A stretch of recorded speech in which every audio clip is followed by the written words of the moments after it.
gente não deve ignorar os ardis do diabo. Muito pelo contrário, a gente deve conhecer os ardis dele e aí lutar contra esses ardis na nossa vida e vencer. Então ele já conta essa historinha de que a gente não deve falar muito nele justamente por isso. Porque ele não quer ser desmascarado e muito menos vencido. Né? Mas a gente fala nele mesmo.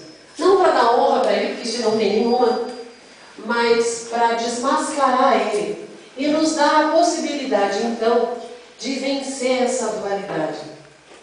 Porque essa dualidade nos mata, não mata? Essa dualidade nos mata. Ela nos oprime. Ela tira o poder de Deus de dentro da gente.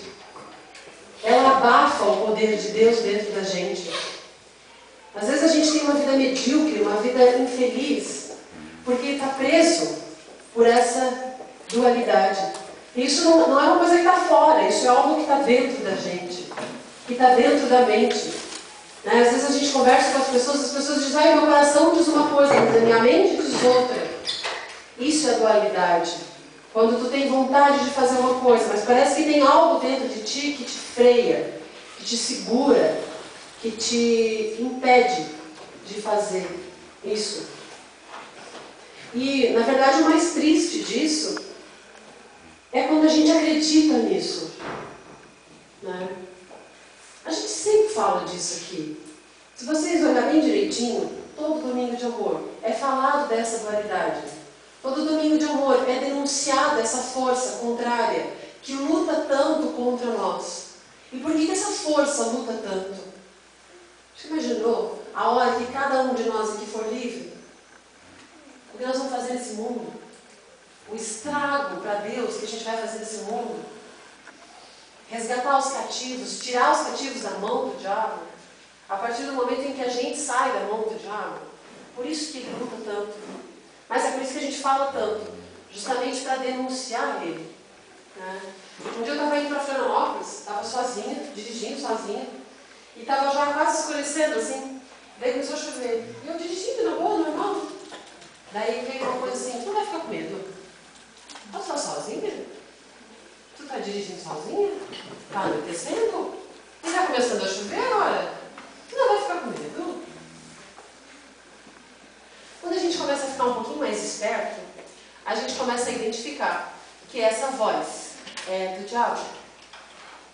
Que então, se essa voz é do diabo, eu não preciso me sujeitar a ela. Eu não preciso fazer o que ela está mandando. Boa noite. Né? Eu não preciso fazer o que essa força está me mandando fazer. Por quê? Maior é aquele que está em mim, que é Jesus, do que aquele que está no mundo, que é o diabo. Só que ele não está lá no mundo. Às vezes o mundo está dentro da gente falando essas coisas todas. Mas não importa onde esse mundo está, a gente pode vencer ele. A gente pode renovar a nossa esperança. Essa dualidade pode ser vencida. Essa dualidade entrou em cada um de nós quando a Eva pecou, né? Quando ela fez a escolha errada. Mas a escolha errada da Eva não foi nem ter comido a maçã, ou seja, ter desobedecido a Deus. A pior escolha da Eva foi ter colocado a culpa no Adão. Ou seja, ela não assumiu a sua culpa. Né? Esse foi o pior erro da Eva. Não foi nem ter desobedecido, mas foi ter colocado a culpa. Se ela tivesse assumido a culpa, teria tido problema nenhum. Deus com certeza teria perdoado. Né? Afinal de contas, Deus é misericordioso, Ele é perdoador. O problema é que a gente não define, não divide essas coisas. A gente acha que toda essa maldade que tem dentro da gente é a gente mesmo. A gente não distingue. Deus é Deus dentro de mim, o diabo é o diabo dentro de mim. Mas eu não preciso ser o que o diabo diz. Eu não preciso me comportar como o diabo fala. Eu não preciso sentir o que ele fala. Eu posso buscar Deus e sentir o que Deus fala. Eu posso ser como Deus fala. Eu posso agir como Deus diz para eu agir. Isso é uma escolha pessoal e intransferível. Não tem como vocês escolherem por mim, assim como não tem eu escolher por cada um de vocês. Cada um escolhe por si mesmo fazer. Cada um escolhe por si mesmo, né? A escolha certa. E qual é a escolha certa? É a escolha humilde. É a escolha de buscar o Senhor, de admitir as fraquezas, de admitir as misérias e de se gloriar, ficar feliz por ser fraco. Às vezes o que o diabo diz na minha cabeça é tão absurdo que fica evidente que ele, né? Vai ficar fácil, né? A gente, não, ai, Deus, agora tu apelou, né? Tem uns absurdos que ele fala que a gente consegue definir, né? Assim, agora tu apelou, já dá licença, porque agora eu sei que é tu. Mas a gente tem que buscar mais o Senhor, sabe? Ficar mais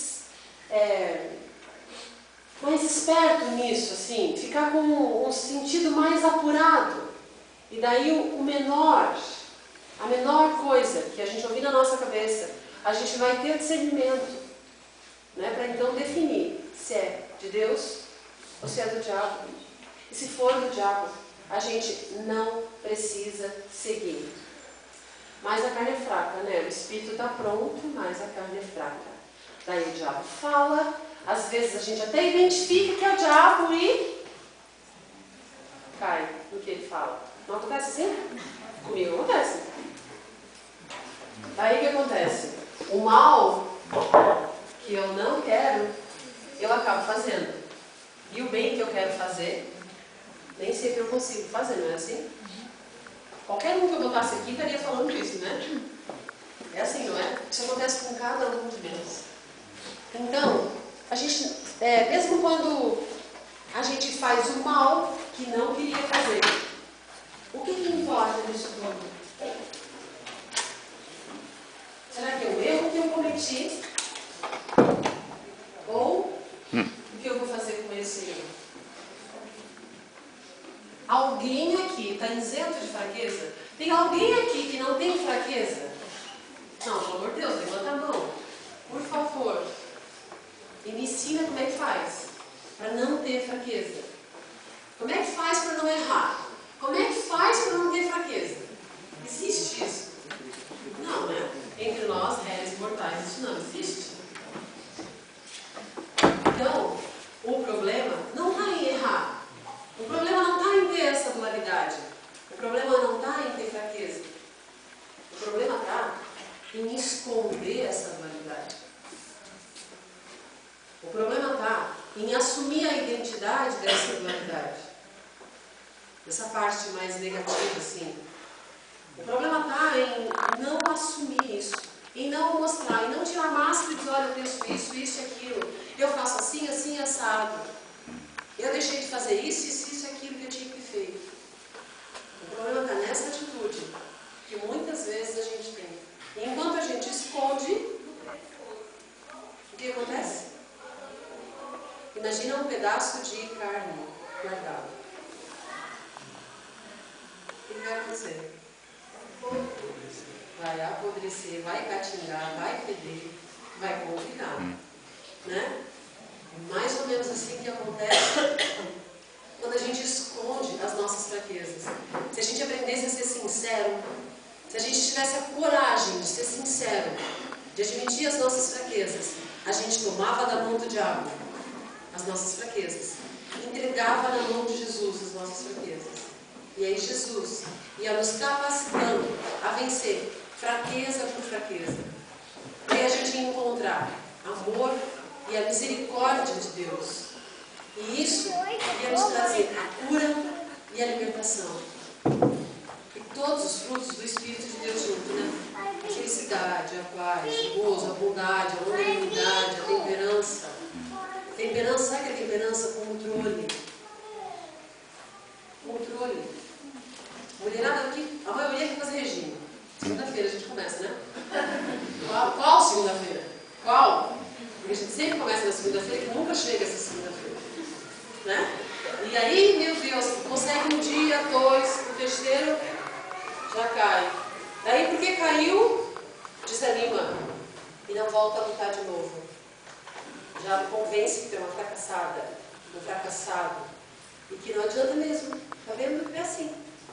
Eu estou dando um exemplinho, levinho, né? Da dietinha aí. Mas tem outros exemplos mais cabeludos. Tem outros